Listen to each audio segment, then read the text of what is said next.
আজকে আলোচনা করব যে আইভিএফ এর সাকসেস রেট আমরা কিভাবে বাড়াতে পারি।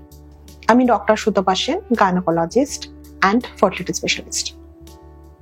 অনেকেই আমাদের কাছে আসেন এবং এসে জিজ্ঞাসা করেন যে ম্যাডাম আইভিএফ তো করব, কোনো গ্যারান্টি আছে কি? বিশ্বাস করুন, আমাদের লাইফটাই এমন যে লাইফে আমরা গ্যারান্টি মনে হয় কোনো কিছুতেই দিতে পারি না। আজকে আমি কথা বলছি, কালকেই যে আমার কিছু হবে না, এটা কি কেউ বলতে পারে? ঠিক তেমনই একটা বায়োলজিক্যাল সিস্টেম, সেই বায়োলজিক্যাল সিস্টেম সবসময় 2 আর 2 4 হয় না, কিন্তু স্টিল কিছু প্রেডিকশন আছে। আমরা জানি যেরকম ভাবে আমরা বলি যে হেলদি লাইফস্টাইল লিড করলে আমাদের লাইফ এক্সপেক্টেন্সি বাড়ে। আমরা যদি কিছু সাধারণ নিয়ম কানুন মেনে চলি তাহলে আমাদের সুস্থ জীবনযাপন করার সম্ভাবনা বাড়ে। ঠিক তেমনি কিছু ফ্যাক্টরস আছে, যে ফ্যাক্টরস গুলো মেনে চললে আইভিএফ এও সাকসেস বাড়ানো যায়।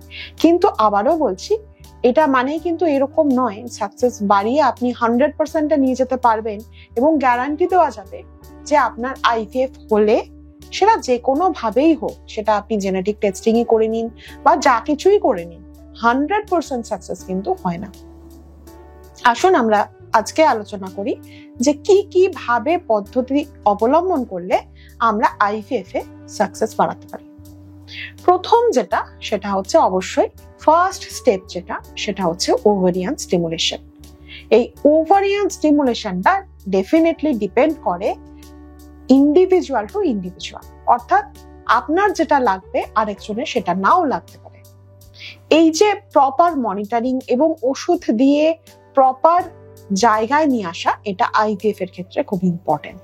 এবং শুরু করার আগে কিন্তু আমরা বেশ কিছু পরীক্ষা করি, ইনভেস্টিগেশন করি, জানার জন্য যে যার আমি আইভিএফ করছি সেই পুরুষটি এবং স্ত্রীর কি কি ফ্যাক্টরস আছে, কি কারণে আসছে না প্রেগন্যান্সি, আমি কি ইমপ্রুভমেন্ট করতে চাইছি এবং সেটা আমি কি এক্সপেক্ট করছি তার উপর।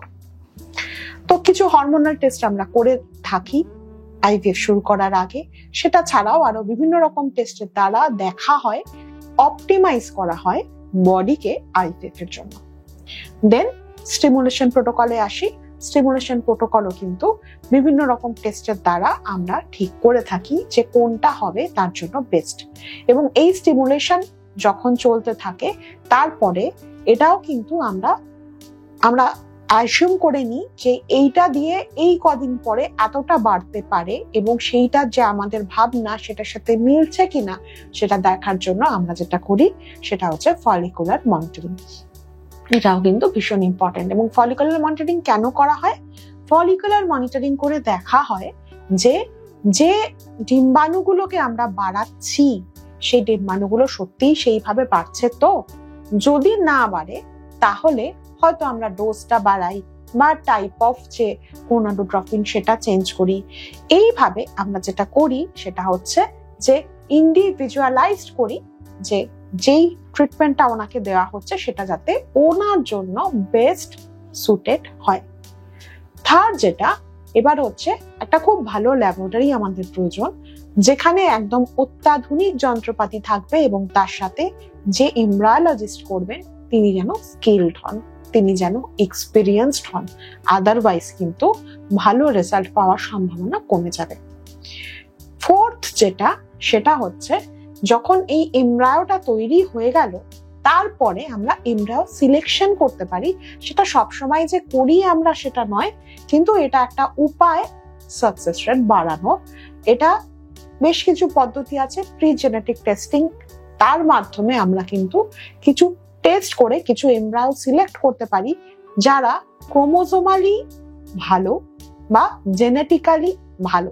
সেই এমব্রায়োগুলো যদি আমরা ইমপ্লান্টেশনের জন্য পাঠাই তাহলে অবভিয়াসলি সাকসেস রেট পার ট্রান্সফার ভালো হবে। তারপরের যেটা পয়েন্ট, সেটা হচ্ছে অবশ্যই যেখানে আমি ট্রান্সফার করব সেই ট্রান্সফার করার যে জায়গা অর্থাৎ ইউটেরাস, সেটার কি অবস্থা। এটাও কিন্তু আমরা স্টিমুলেশন শুরু করার আগেও দেখি এবং তারপরে যখন ট্রান্সফার পদ্ধতিতে যাই তখনও করি। আগে কি কি দেখা হয়? আগে দেখা হয় যে ইউটেরাসের কোনো স্ট্রাকচারাল অ্যাবনরমালিটি আছে কিনা, হরমোনাল কিছু সমস্যা আছে কিনা, এন্ডোমেট্রিয়াল লেয়ারটা কিরকম তৈরি হচ্ছে, মক ইটি বা ডামি ইটিটা একদম ভালোভাবে করা যাচ্ছে কিনা, যদি না করা যায় তাহলে তার জন্য ব্যবস্থা নেওয়া। আর ঠিক যখন প্রপার ট্রান্সফারের আসে, অবভিয়াসলি এমব্রায়ো ট্রান্সফার, যদি ফ্রোজেন এমব্রায়ো ট্রান্সফার হয়, যদি এমব্রায়ো ভালো কোয়ালিটির হয়, তাহলে আমরা ফ্রোজেন এমব্রায়ো ট্রান্সফারকে প্রেফার করি, কারণ সেক্ষেত্রে আমাদের অনেক স্বাধীনতা থাকে যে ডে অফ ট্রান্সফারটাকে আমরা একটু এদিক ওদিক করে আরো বেশি ইন্ডিভিজুয়ালাইজড ওয়েতে আমরা সাকসেসটা বাড়াতে পারি। এবং এমব্রায়ো যখন আমরা ট্রান্সফার করব তার আগে অবশ্যই এমব্রায়ো ট্রান্সফারের আগে আমরা দেখে নিই যে লেয়ারটা ইউটেরাইন যে এন্ডোমেট্রিয়াল লেয়ার সেটা প্রপারলি তৈরি হয়েছে।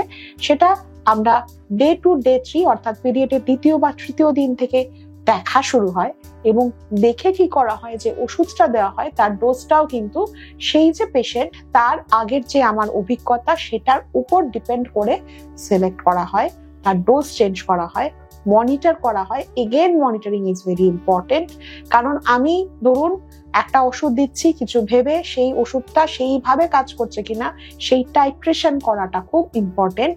যখন আমার ডিজায়ার্ড থিকনেস অফ লেয়ার হয় তখন আমরা প্রোজেস্টেরন লেভেল দেখি, যাতে কোনো রকম ভাবেই বডিতে আগে থেকে প্রোজেস্টেরন না থাকে, তাহলে কিন্তু সাকসেস রেট কমে যাবে। যদি প্রোজেস্টেরন ঠিক থাকে, শুরু করা হয় প্রোজেস্টেরন ওষুধ, অর্থাৎ সাধারণত 12 দিন মিনিমাম আমরা ইস্ট্রোজেন দিয়ে থাকি, তারপরে 5 দিনের প্রোজেস্টেরন দেওয়া হয়। এই প্রোজেস্টেরন দিতে দিতে ঠিক ট্রান্সফারের আগের দিন আমরা আবার প্রোজেস্টেরন লেভেল দেখি, দেখে বোঝার চেষ্টা করি যে যতটা আমাদের কাঙ্ক্ষিত সেই লেভেলটা হয়েছে কিনা। যদি খুব কম থাকে তাহলে অনেক সময় ক্যান্সেল করি, কারণ খোঁজার চেষ্টা করি কেন প্রোজেস্টেরন লেভেল বাড়লো না। আর যদি মোটামুটি ঠিকঠাক থাকে, একটু কম থাকে, তাহলে আমরা প্রোজেস্টেরন সাপ্লিমেন্টেশন বাড়াই। আর যদি একদম ঠিক থাকে তাহলে তো কথাই নেই, খুব ভালো। তো তারপরে আমরা ট্রান্সফার করি, এবং ট্রান্সফার পদ্ধতিটাও আমরা চেষ্টা করি যতটা সম্ভব ভালোভাবে ট্রান্সফার করা যায় ততটাই সম্ভব ভালো করে ট্রান্সফার করতে। এবং এখানেও আবার স্কিলটা ইম্পর্টেন্ট, যিনি ট্রান্সফার করছেন অবভিয়াসলি তার স্কিল যদি ভালো হয় ট্রান্সফার অবভিয়াসলি ভালো হবে। আর এরপর যেটা, সেটা তো অবশ্যই অপেক্ষার পালা, সেই ভালো নিউজটা, সেই কিটে 2টো দাগ, তার অপেক্ষায় যতটা পেশেন্ট থাকেন আমরাও থাকি। এবং এইখানে আসে মেন্টাল সাপোর্টের ভূমিকা, তাকে একটা রিল্যাক্সড অ্যাটমসফিয়ার দেওয়া, তার হেলদি লাইফস্টাইল লিড করা, অযথা স্ট্রেস না নেওয়া, খুব বেশি ইন্টারনেট অ্যাডিক্ট না হওয়া, এইগুলো খুব ইম্পর্টেন্ট। এবং অবভিয়াসলি একটা পিসফুল লাইফ লিড করলে সাকসেসের চান্স কিন্তু অনেকটাই বাড়ে। আশা করি আমি বুঝিয়ে বলতে পারলাম। আরো যদি কিছু জানার আপনাদের ইচ্ছা থাকে অবশ্যই জানাবেন, আমি চেষ্টা করব উত্তর দেওয়ার। ভালো থাকবেন।